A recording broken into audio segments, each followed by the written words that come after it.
ఓం నమ శివాయ నమో నమః. కార్తీక పురాణము 11వ రోజు పారాయణము. జనకుని కోరికపై వశిష్ఠుడు అయోధ్యను పాలించిన పురంజయుడనే రాజు కథను ఇలా చెప్పసాగాడు. త్రేతాయుగంలో సూర్యవంశ క్షత్రియుడైన పురంజయుడనేవాడు అయోధ్యను పరిపాలించేవాడు. సర్వశాస్త్రవిధుడు, ధర్మజ్ఞుడు అయిన ఆ రాజు అత్యధిక ఐశ్వర్యం కలగడంతో అహంకరించిన వాడై బ్రాహ్మణ ద్వేషి, దేవబ్రాహ్మణ భూహర్త, సత్యశౌచ విహీనుడు, దుష్టపరాక్రమయుక్తుడు, దుర్మార్గవర్తనుడు అయ్యి ప్రవర్తింపసాగాడు. తద్వారా ధర్మబలము నశించడంతో సామంతులైన కాంబోజ కురుజాదులు అనేక మంది ఏకమై చతురంగ బలాలతో వచ్చి అయోధ్యను చుట్టుముట్టడించారు. ఈ వార్త తెలిసిన పురంజయుడు కూడా బలమద యుక్తుడై శత్రువులతో తలపడేందుకు సిద్ధమయ్యాడు. పెద్ద పెద్ద చక్రాలున్నది, ప్రకాశించేది, జెండాలతో అలంకరించినది, ధనుర్బాణాధిక శస్త్ర అస్త్రాలతో సంపన్నమైనది, అనేక యుద్ధాలలో విజయం సాధించినది, చక్కటి గుర్రాలు పూంచినది, తమ సూర్యవంశాన్వనమైనది అయిన రథాన్నధిరోహించి రథ, గజ, తురగ పదాదులు అనబడే 4 రకాల బలములతో నగరము నుండి వెలువడి చుట్టుముట్టిన శత్రు సైన్యములపై విరుచుకుపడ్డాడు.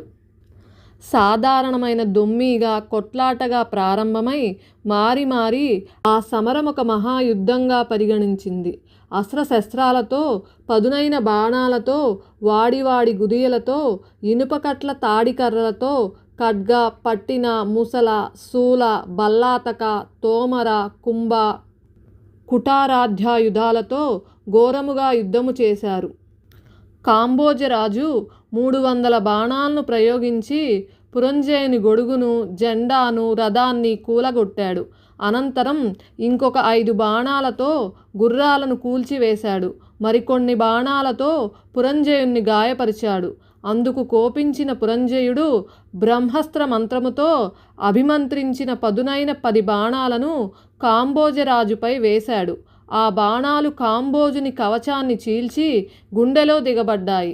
రక్తం ధారాపాతంగా కారుతుండగా తన వక్షంలో గుచ్చుకున్న బాణాలను పెరికివేసి ఆ కాంబోజ మహారాజు, ఓ పురంజయ, నేను పరుల సొమ్ముకు ఆశపడేవానిని కాదు, నీవు పంపిన బాణాన్ని నీకు తిప్పి పంపుతున్నాను, తీసుకో అంటూ వానినే తన వింట సంధించి పురంజయుని మీదకు ప్రయోగించాడు. ఆ బాణాలు పురంజయుని సారథిని చంపివేశాయి, ధనస్సును ముక్కలు చేశాయి, పురంజయుణ్ణి మరింత గాయపరిచాయి. అంతటితో మండిపడిన అయోధ్యాధిపతి 20 రెక్కల బాణాలను వింట సంధించి వాటిని ఆకర్ణాంతం లాగి కాంబోజునిపై వదిలాడు. ఆ 20 బాణాలు ఏకకాలంలో అతగాడి గుండెల్లో నుండి వీపుగుండా దూసుకుపోవడంతో కాంబోజరాజు మూర్ఛిల్లాడు. దానితో యుద్ధము మరింత భీకరమైనది. తెగిన ఏనుగు తొండాలతో, నరకబడిన తలలతో గుర్రాలు, విరిగిపడిన రథాలు, స్వేచ్ఛగా దొర్లుతున్న రథచక్రాలు, తలలు మొండాలు వేరువేరుగా ఎడంగా పడి గిలగిలా తన్నుకుంటున్న కాల్బంటుల కబేళాలతో కథన రంగమంతా కంటగింపుగా తయారైంది. మృతవీరుల రక్తమక్కడ వాగులు కట్టి ప్రవహించసాగింది. అటువంటి ఆ భీషణ బీభత్స సంగ్రామంలో అధర్మి అయిన పురంజయుని బలం క్రమంగా క్షీణించిపోయింది. కురుజాది వీరుల విజృంభణను తట్టుకోలేక ఆ సాయంకాలానికి సమరభూమిని వదిలి పట్టణంలోనికి పారిపోయి అంతఃపురం చేరి ఆనాటి శత్రువుల విజయానికి భయపడి దుఃఖిస్తున్న పురంజయుని చూసి సుశీలుడు అనే పురోహితుడు, మహారాజా, శత్రువైన ఆ వీరసేనుని గెలవాలనే కోరిక గనుక నీకు బలంగా ఉంటే ఈ క్షణమే భక్తి శ్రద్ధలతో విష్ణువును సేవించడం ఒక్కటే మార్గం రాజా. ఇది కార్తీక పూర్ణిమ, కృతికా నక్షత్రయుతుడై చంద్రుడు చోడక కళాశోభాయమానముగా ఉండే ఈ వేళ ఈ ఋతువులో లభించే పూలను సేకరించి హరిముందు మోకరిల్లి పూజించు. విష్ణు సన్నిధిలో దీపాలను వెలిగించు. ఆయన ముందు గోవింద, నారాయణ ఇత్యాది నామాలతో మేళతాళాలతో ఎలుగెత్తి పాడు. ఆ పాటలతో పరవశుడవై హరిముందు నర్తించు. అలా చేసినట్లయితే ఆ విష్ణుమూర్తి అనుగ్రహం వలన నీకు మహావీరుడైన కుమారుడు కలుగుతాడు. కార్తీక మాసంలో తనను ఆరాధించే భక్తుల రక్షణార్థం 1000 అంచులతో శత్రుభయంకరమైన తన సుదర్శన చక్రాన్ని సహాయంగా పంపుతాడు. ఈ కార్తీక పుణ్యమహిమను చెప్పడం ఎవరి వల్ల అయ్యే పని కాదు. భూపతి, ఈనాటి ఓటమికి కారణం సైన్యబలం లేకపోవడం కానీ, నీకు శరీర బలం లేకపోవడం కానీ కాదు సుమా. మితిమీరిన అధర్మవర్తనం వలన నీ ధర్మఫలం, తద్వారా నీ దైవబలం తగ్గిపోవడమే నీ పరాజయానికి కారణం. కాబట్టి ధనంజయ, శోకాన్ని వదిలి భక్తితో శ్రీహరిని సేవించు. కలతమాని కార్తీక వ్రతాన్ని ఆచరించు. ఈ కార్తీక వ్రతం వలన ఆయురారోగ్య అష్టైశ్వర్యాలు, సుఖ సంపదలు, సౌభాగ్య సంతానాలు సంగటిల్లి తీరుతాయి. నా మాట విశ్వసించు అని చెప్పాడు. సుశీలుడు చేసిన బోధతో పురంజేయుడు తక్షణమే విష్ణాలయానికి వెళ్ళి వివిధ ఫలపుష్ప పల్లవ దళాదిగా విష్ణువును షోడోపచారాలతో పూజించి ప్రదక్షిణ నమస్కారాలర్పించి మేళతాళాలతో ఆయన్ను కీర్తించి పారవస్యంతో నర్తించాడు. అంతేకాదు, బంగారంతో విష్ణు ప్రతిమను చేయించి దానికి కూడా పూజలు చేశాడు. దీపమాలికలను వెలిగించి అర్పించాడు. ఆ రాత్రంతా అలా విష్ణు సేవలో విలీనుడై పురంజయుడు మరుసటి రోజు ఉదయమే శేషసైన్య సమేతుడై పునఃయుద్ధ రంగాన్ని చేరాడు.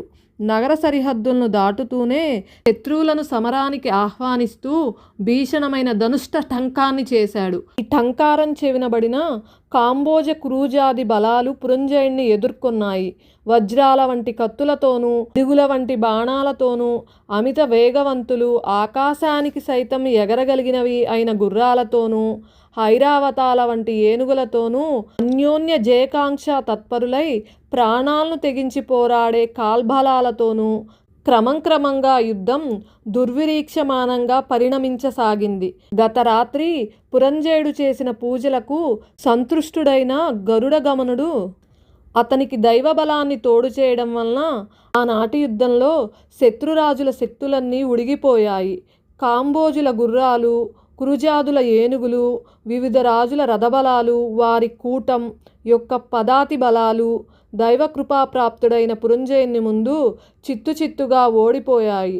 పురంజయుడి పరాక్రమానికి గుండెలవిసిపోయిన పగవారందరూ ప్రాణభీతితో రణరంగాన్ని వదిలి తమ రాజ్యాలకు పరుగులు తీశారు. అంతటితో విష్ణానుగ్రహం వలన విజయాన్ని పొందినవాడై పురంజయుడు అయోధ్య ప్రవేశం చేశాడు.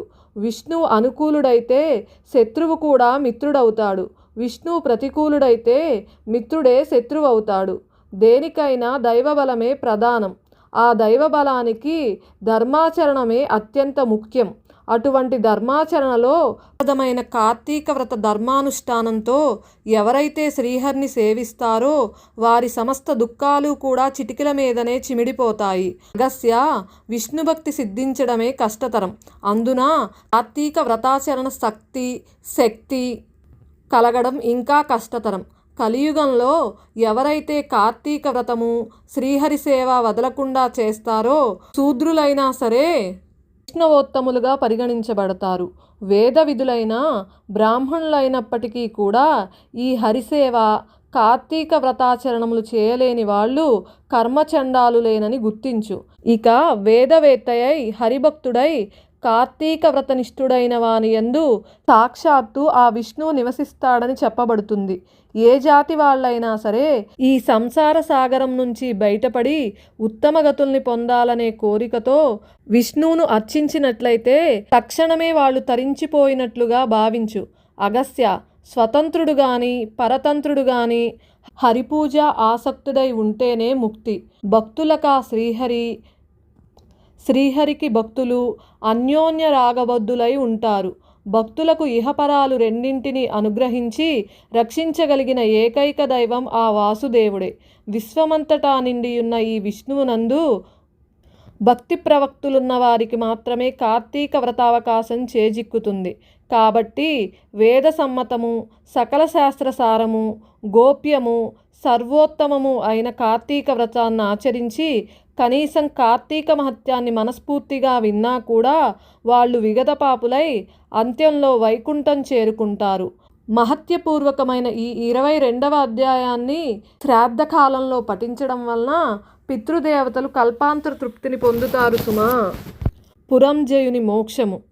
విష్ణుకృప వలన విజయుడైన పురంజయుడు ఆ తరువాత ఏమి చేశాడో వివరించు అని అగస్త్యుణ్ణి కోరడంతో అత్రి ఇలా చెప్పసాగాడు. బండన భూమిలో విజయలక్ష్మి వరించిన పురంజయుడు అమరావతిలో ఇంద్రుని వలె తన అయోధ్యలో అత్యంత వైభవంతో ప్రకాశించాడు. గతంలోని దుష్టభావాలను విసర్జించి సత్య శౌచపాలనం, నిత్య ధర్మాచరణం, దానశీలత, యజ్ఞయాగాది నిర్వహణలు ఇత్యాదులు చేస్తూ ప్రతివర్ష ప్రయుక్త కార్తీక వ్రతాచరణం వలన విగత కల్మషుడై విసిద్ధుడై అరిషడ్వర్గాలను జయించి పరమ వైష్ణవుడైనాడు. అంతేకాదు నిరంతరము కూడా శ్రీహరి పూజా ప్రియుడై ఏ దేశాలలో ఏ ఏ క్షేత్రాలలో తీర్థాలలో విష్ణువును ఏ ఏ విధాలుగా పూజించడం వలన తన జన్మ తరిస్తుందా అనే తపనతో ఉండేవాడు.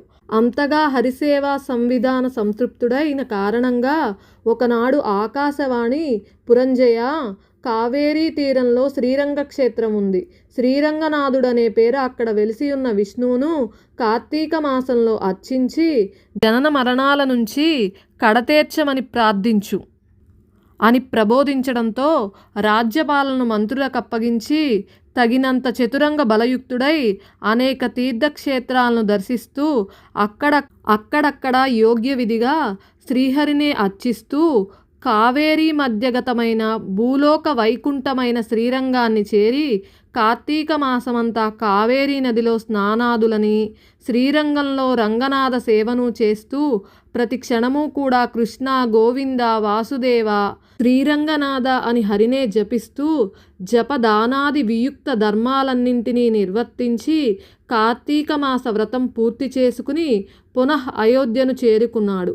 అనంతరం ధర్మకామం వలన ఉత్తమ పుత్ర పౌత్రుల్ని పొంది కొన్నాళ్ళు సర్వభోగ వివర్జితుడై భార్యాసమేతంగా వానప్రస్థమును స్వీకరించి కార్తీక వ్రతాచరణ చేసి విష్ణు సేవలోనే లీనమై పుణ్యవసానాన అంత్యంలో వైకుంఠాన్ని చేరుకున్నాడు. సర్వం శ్రీ ఉమామహేశ్వరార్పణమస్తు. శివార్పణమస్తు. 11వ రోజు కార్తీక పురాణ పారాయణ సమాప్తం. సర్వం శ్రీ ఉమామహేశ్వరార్పణమస్తు. శివార్పణమస్తు. ఓం నమ శివాయ.